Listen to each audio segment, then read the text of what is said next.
souhaiterais que l'État propose une seule solution. Ce qui m'importe, c'est que les Français se saisissent de ce débat. C'est qu'on doit et on peut faire mieux. L'envie d'un destin en commun. L'occasion pour tout le monde de clarifier son positionnement. Bienvenue dans cette dernière des 10 quotidiennes de Politicon consacrées à l'élection présidentielle. Je vous propose tout de suite de retrouver Michel Cotta qui interviewe François Bayrou, candidat MoDem pour cette élection présidentielle. Et nous, on se retrouve tout de suite après avec Olivier Henno, le président départemental du MoDem Nord. À tout à l'heure.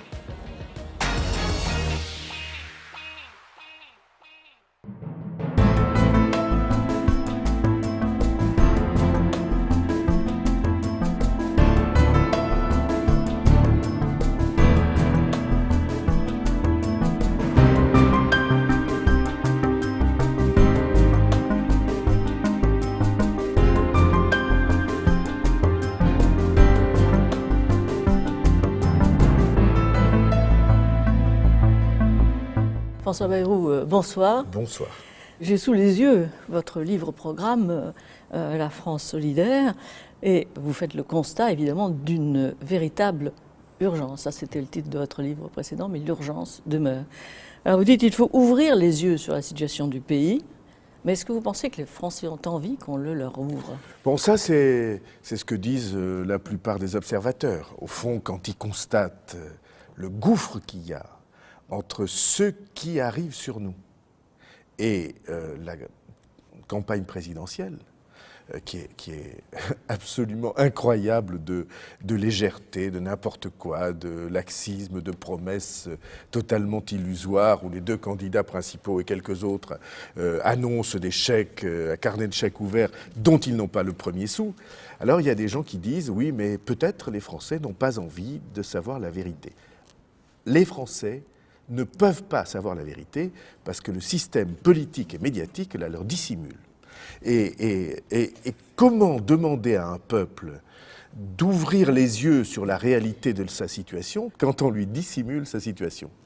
Au moment où Nicolas Sarkozy, qui semble vous donner raison, dit que la crise financière est derrière nous, que l'économie repart, parce qu'on annonce que le déficit a été mieux géré que prévu, même si on ne dit pas que la dette a été formidablement augmentée, au fond, on entre un peu dans ce système de bisounours optimiste, disant que tout va bien en France. Tout ça est un gigantesque leurre. Parce que quand, par exemple, on nous raconte que le déficit est moindre que prévu, on oublie juste de dire que le déficit par rapport au budget de l'État et des collectivités locales, le seul qui nous intéresse, c'est 20% de déficit. C'est comme une famille qui, tous les mois, ferait rentrer 800 € et qui en dépenserait 1000. Est-ce que vous croyez qu'elle peut durer longtemps ? Ben, c'est exactement dans cette situation-là qu'on est. Tout le monde raconte des histoires en laissant croire, vous avez cité les paroles incroyables de Nicolas Sarkozy, j'espère qu'elles sont enregistrées dans beaucoup d'esprits, qui dit la crise est finie. Il a même dit un soir que les économies c'était fini.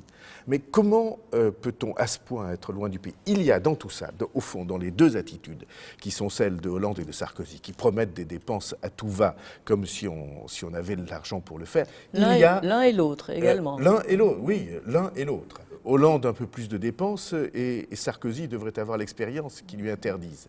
Donc ils sont l'un et l'autre co-responsables de la situation. Il y a une irresponsabilité qui devrait être dénoncée sans cesse par tous ceux qui, dans le pays, savent la réalité de la situation. En tout cas, pour moi, c'est très simple. Je ne changerai pas de ligne. J'ai au fond un engagement avec les Français, un engagement de fond qui est plus important que les positionnements politiques. Cet engagement de fond, c'est que je leur dis la vérité. Et que c'est en leur disant la vérité que le sentiment de confiance, le lien de confiance peut se créer, et la création du lien de confiance, c'est le début du redressement du pays. Justement, vous venez d'employer le mot redressement. Alors, le redressement, selon vous, repose sur 4 piliers, hein, la production, le rétablissement des finances publiques, l'éducation et cette fameuse confiance politique. Alors, on va prendre ces éléments les uns après les autres. La production, produire français, qu'est-ce que ça veut dire exactement au moment où les échanges sont mondiaux? Ça veut dire une chose extrêmement simple. nous avons bâti avec le temps un contrat social dans notre pays et un modèle républicain, modèle social et modèle républicain, qui est généreux, même si c'est jamais assez, mais qui est généreux parce qu'il laisse tomber personne, parce qu'on apporte des aides, parce que dans le chômage, on est là. Parce et que, ce modèle, il ne faut pas y toucher, selon vous, enfin, non, mais à la marge. À mon sens, ce modèle-là, c'est une partie de l'âme française, pour employer des grands mots. Et le modèle de service public. On est un des seuls pays, par exemple, dans lequel l'école et l'université sont gratuites, ce qui n'est pas le cas dans beaucoup d'autres pays qui nous entourent. Eh bien, ce modèle-là, il est impossible à soutenir si nous continuons à chuter dans la production nationale comme nous le faisons.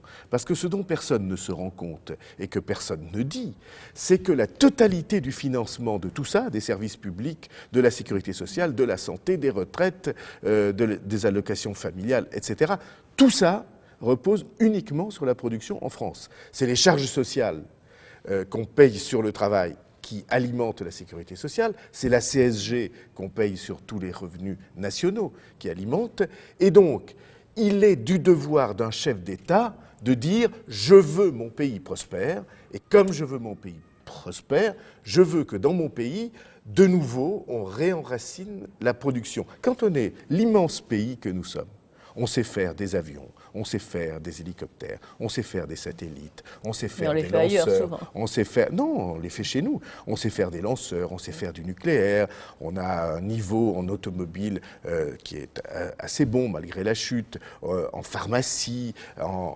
bon, eh bien, ce pays-là, il doit être capable de relever tous les chantiers desquels nous avons disparu. Et il y a des centaines de milliers d'emplois dans ces chantiers. Par exemple? Par exemple, j'étais l'autre jour, je visitais des forêts. Et en parlant avec des forestiers, on arrive à la constatation simple que la forêt allemande, c'est 20% de moins que chez nous, mais qu'ils ont près de 50% d'emplois en plus. Donc, si on fait une règle de 3, on se dit, nous, avec une forêt plus importante, on a combien d'emplois qui nous manquent? 500 000. Dans la forêt et la filière bois. Et l'Allemagne, elle a le même coût du travail que le nôtre, elle a la même monnaie que la nôtre. Il n'y a pas d'histoire de compétition anormale. Et donc, je dis que oui, y compris, j'ai cité l'exemple de la carte vitale fabriquée en Inde, comment la Sécu ne se rend-elle pas compte que ce qu'elle gagne en différentiel de prix, elle le perd en rentrée venant des charges sociales et de la CSG?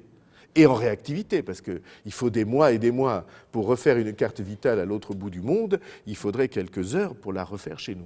En fait, il faut produire français, mais aussi vendre français. Mais c'est vendre et produire, c'est la même chose. Il vaut mieux. Si vous ne vendez pas, vous ne produisez pas. Mais vendre à l'extérieur. Il y a un grand institut qui s'appelle le CREDOC. Vendre à l'extérieur et vendre à l'intérieur. Pourquoi je dis vendre à l'intérieur? Parce que ça soutient l'envie d'investir de l'industriel s'il se rend compte qu'il y a une demande.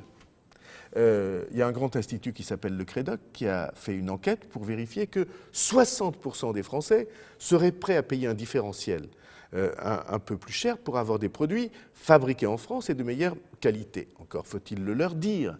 Et encore faut-il avoir ce que nous n'avons pas depuis des décennies, une réflexion stratégique, filière par filière, en disant, dans le bois, qu'est-ce qu'on peut faire? Dans le textile, qu'est-ce qu'on peut faire? Tout le monde dit en France, le textile, c'est fini. En Allemagne, même coût du travail, même euro, même marché, même niveau, et même plus élevé maintenant. Bon, en Allemagne, ils sont en train de reconquérir la filière textile, notamment dans le sportswear, comme on dit dans les... Bon, ils y parviennent. Vous croyez que c'est impossible aux Français? Mais vous ne pensez pas que la structure de l'entreprise en Allemagne est particulièrement différente? Eh bien, travaillons sur la structure de l'entreprise. Les entreprises françaises sont trop petites. Dans mon programme, oui, qu'elles se mettent en réseau. On a des grandes entreprises, c'est une force. Qu'on organise des réseaux avec les moyennes entreprises et avec les petites, qu'on les soutienne, qu'on ait une stratégie pour le pays. Je recevais l'autre jour un grand leader syndical. Très grand leader, très grand syndicat. Je vois qui... Et je parlais de ce sujet avec lui. Et je lui disais, mais est-ce que vous vous rendez compte, comment se fait-il qu'on n'ait pas de stratégie par filière? Il dit, bien écoutez, nous on a des compétences extrêmement nombreuses dans toutes les filières, des cadres, des commerciaux, jamais on ne nous a demandé notre avis. Comment voulez-vous qu'un pays s'en tire comme ça? Et donc, c'est exemple très frappant, Volkswagen-Renault. En 2005, Volkswagen-Renault fabrique le même nombre de voitures, l'un en Allemagne, l'autre en France, 1 200 000 chacun. Cette année, Renault tombera à 440 000 véhicules fabriqués en France, 3 fois moins, et Volkswagen montera à 2,2 millions, 2 fois plus. Eh bien, rien que ça montre que c'est possible pourvu qu'on s'organise différemment. Au demeurant, je vous le dis avec l'absolue certitude qui est la mienne, si nous ne savons pas répondre à cette question, aucun des autres problèmes du pays ne trouvera de réponse. Et le modèle français s'écroulera sous nos yeux dans des convulsions qui ne seront pas minces. Modèle français, modèle allemand, vous citez beaucoup l'Allemagne. Mais je pourrais citer d'autres pays, je pourrais citer la Suisse, je pourrais donc, citer l'Allemagne n'exerce les pas Pays-Bas, je pourrais citer les pays scandinaves. Il y a beaucoup de pays qui... Europe du Nord contre Europe du Sud? Nous avons hélas choisi les plus mauvaises habitudes. Grâce ou avec la co-responsabilité des deux mouvements politiques principaux qui nous ont poussés dans le surendettement et la légèreté et l'absence de volonté, en fait. Parce que derrière tout ça, qu'est-ce qu'il y a? Pourquoi on emprunte? Parce qu'on n'a pas su mettre sur pied la volonté pour s'en sortir. Deuxième pilier de votre redressement, le rétablissement des finances publiques. Alors, comment est-ce qu'on fait pour les rétablir le plus vite possible? D'abord pour dire que le surendettement d'un pays, c'est la même chose que le surendettement d'une famille. Parmi ceux qui nous écoutent, ils savent ce qu'est la vie des familles surendettées. La honte, la peur parce qu'on ne peut pas payer le loyer, qu'on a peur de se faire expulser, on n'ouvre pas la porte parce qu'on a peur que ce soit l'huissier. Il faut toujours trouver un crédit différent pour payer le crédit précédent. Pour un État, c'est la même chose. Qui est l'huissier pour l'État français? Eh bien, ce sont ceux qu'on ira chercher pour nous prêter et qui ne voudront plus nous prêter, sauf à des taux exorbitants. Nous serons étouffés par la dette.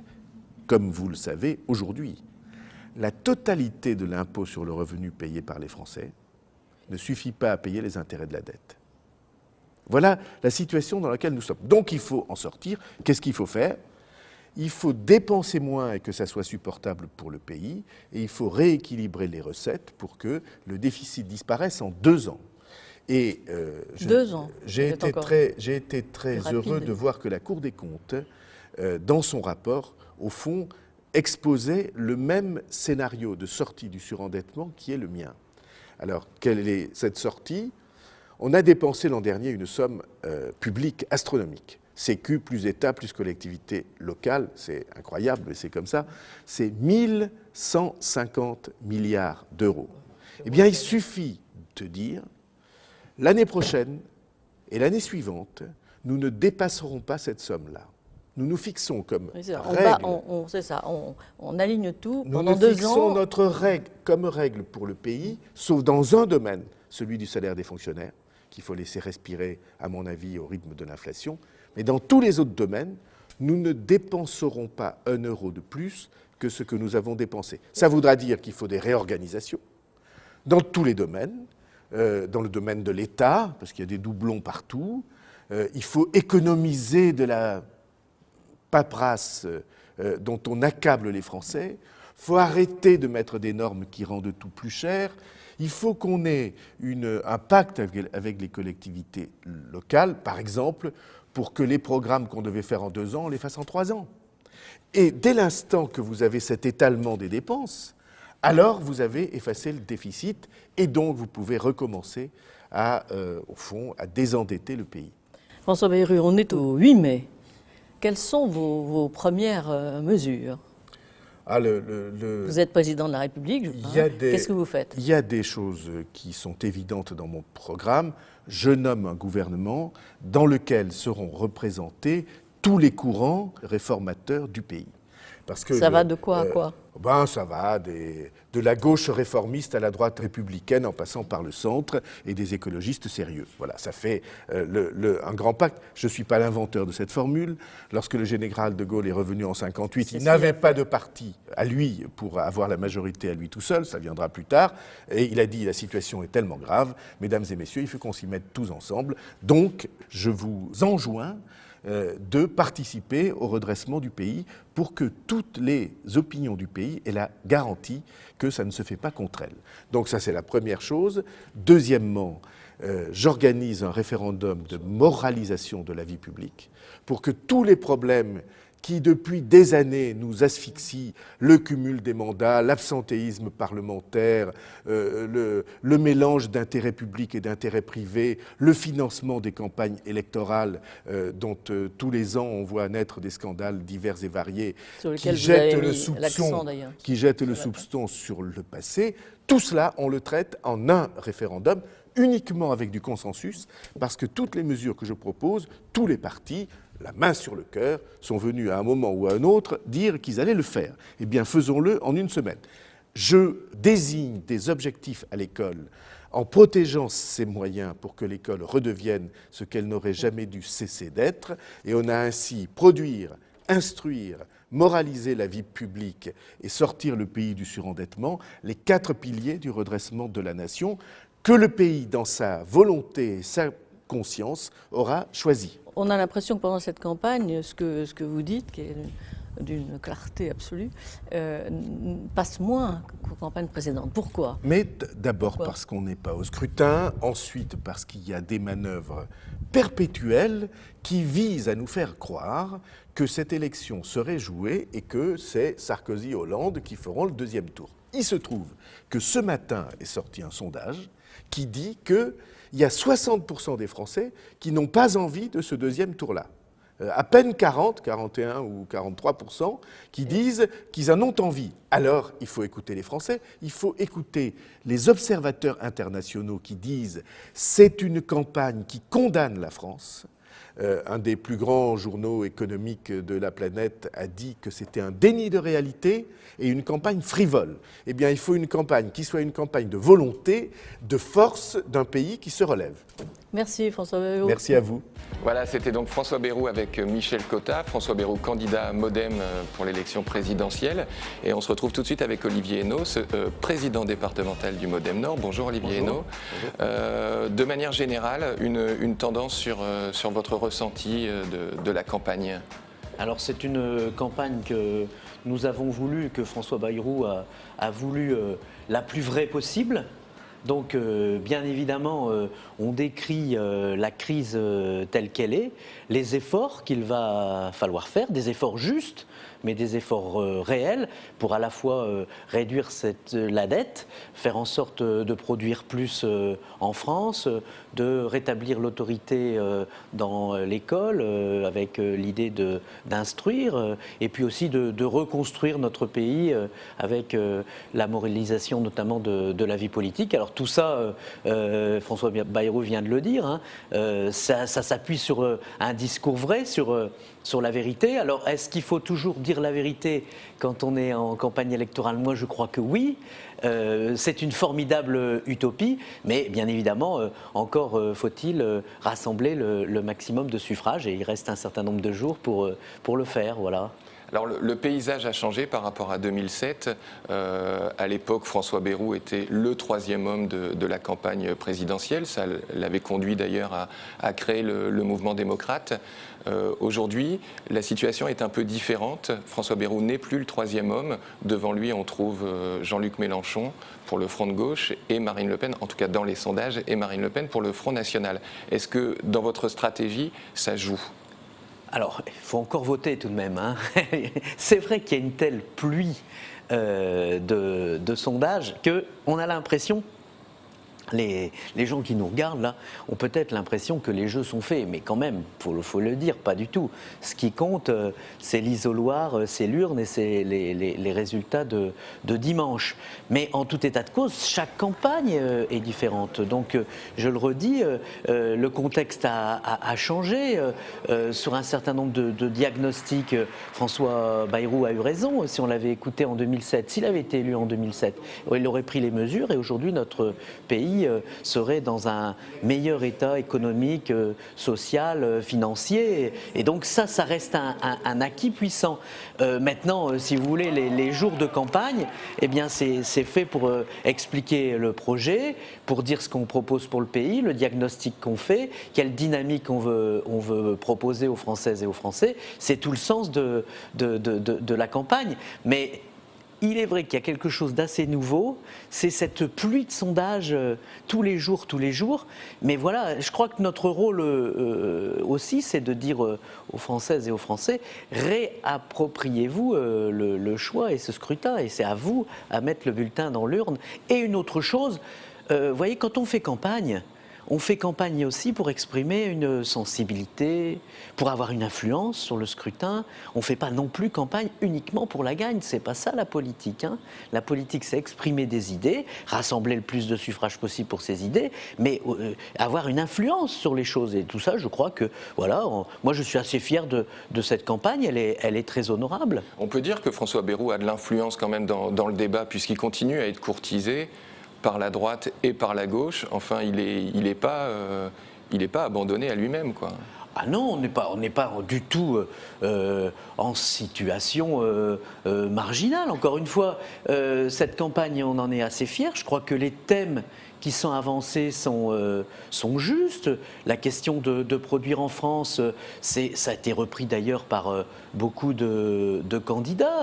On ne peut pas durablement consommer plus que ce qu'on produit, donc il faut refaire de la valeur ajoutée. Il faut que ce soit l'État qui s'implique sur cette question, parce que c'est la France, et que s'il n'y avait pas eu l'implication de l'État, il n'y aurait pas eu le TGV, il n'y aurait pas eu la fusée Ariane, il n'y aurait pas eu Airbus, et donc ça c'est une question centrale, hein, que l'État soit stratège en matière d'économie. On a reculé sur l'école, c'est pas à cause de la mondialisation, c'est parce que à la fois la question des moyens bien sûr, mais aussi la question de l'autorité, de la considération qu'on prête aux maîtres. Et puis on voit aussi qu'on arrive à une période un peu charnière. Cette période charnière, c'est que notre gouvernance, elle ne peut plus continuer comme elle était auparavant. Alors il y a le cumul des mandats, il faut arrêter avec ce cumul des mandats, mais il y a aussi beaucoup d'autres choses. Il faut que le pouvoir soit plus partagé, il faut qu'on rénove nos institutions, il faut qu'il y ait de la proportionnelle pour que tous les courants de la vie politique puissent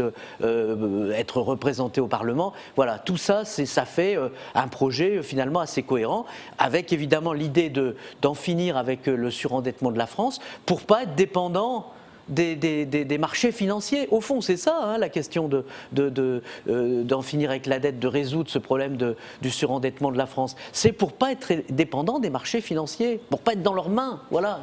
Et tout ça fait un programme assez cohérent. Et vous menez campagne pour François Hollande, pour François Bayrou, François Bayrou dans le département. Quel retour vous en avez? Il avait vraiment marqué les esprits en 2007 et les sondages l'avaient aussi aidé à asseoir une certaine légitimité. Est-ce que là, les retours que vous avez du terrain sont un peu dans le même ordre? Les retours qu'on a du terrain sont les suivants. On voit bien que la France veut le changement. On aura d'ailleurs à prendre nos responsabilités au soir du premier tour, en espérant évidemment que le résultat de François Bayrou soit le meilleur possible et qu'il soit même au second tour. Mais en tout état de cause, on aura à prendre nos responsabilités. Maintenant, c'est vrai qu'il y a des acteurs nouveaux dans cette campagne. Mais moi, j'ai jamais pensé, et je pense que François Bayrou n'a jamais pensé, que 2012, ce serait une copie de 2007. Non, il y a des gens talentueux, peut-être avec des propositions quelquefois peu raisonnables, comme celle de Mélenchon, mais il n'empêche, avec un vrai talent. Marine Le Pen, c'est pas Jean-Marie Le Pen, et ainsi de suite, et ainsi de suite. Bon, une campagne, il y a une campagne. Mais ce qui compte, c'est le projet, les idées qu'on veut défendre, et je crois qu'elles sont assez claires, assez simples. C'est produire, instruire et reconstruire notre pays et résoudre le problème de l'endettement. Et tout ça forme une cohérence. Et maintenant, vous voyez, à un moment donné, vous avez un certain nombre de Françaises et de Français, la totalité même, j'espère le plus grand nombre, parce qu'il faut aussi qu'il n'y ait pas beaucoup d'abstention, hein, que tout le monde aille voter, et en conscience de choisir le meilleur projet, le meilleur président pour la France. Mais ça, c'est une campagne, et puis on verra dimanche soir. Alors je vous disais il y a quelques minutes que François Bayrou était courtisé à droite comme à gauche. Enfin, en tout cas, il ne laisse pas indifférents les deux gros candidats, j'ai envie de dire, que sont François Hollande et Nicolas Sarkozy. Quelle est sa position par rapport à ça? Il continue à mener son bonhomme de chemin, sa campagne, sans faire attention à ce qui se dit de lui? Alors, sur ces questions-là, mais d'ailleurs comme sur toutes les questions, hein, il y a évidemment le choix du candidat, il est déterminant. Il y a celui du parti, et puis il y a celui que vous interrogez, et sur toutes les questions au fond, parce qu'on n'épouse pas tout le temps la totalité du candidat. Sur la question que vous posez précisément, c'est à lui qu'il appartient de répondre, et aujourd'hui je ne vais pas répondre à sa place. En revanche, si vous m'interrogez moi je pense que quoi qu'il en soit, la volonté du pays aujourd'hui, c'est qu'il y ait un changement le 6 mai prochain. Ça, je pense que c'est une volonté forte, et je crois qu'on aura à prendre nos responsabilités par rapport à cette question. Mais n'allons pas trop vite en besogne non plus, parce qu'aujourd'hui, on est tout de même dans l'explication du projet, ce que j'ai fait à l'instant, et dans le fait, sur ce projet, je crois que c'est important aussi pour l'influence de rassembler le plus grand nombre de suffrages. Très rapidement, en un ou deux mots, vous pensez que le message centriste aujourd'hui doit être encore plus entendu que par le passé? Alors, mais je crois que les choses sont toujours les mêmes. La plus belle des utopies, c'est de dire la vérité aux gens. Et même si cette vérité n'est pas toujours agréable à entendre. Et dans la dimension du centre, il y a cette idée importante de la vérité, d'élever les consciences des électrices et des électeurs. Et c'est ça la grandeur de la démocratie. Donc je crois que ce message, il est terriblement moderne, et terriblement neuf, et terriblement juste. Très bien. Merci Olivier Hénault, on en a terminé. Merci à vous tous de nous avoir suivis dans ces quotidiennes de Politicon consacrées à l'élection présidentielle. À très vite.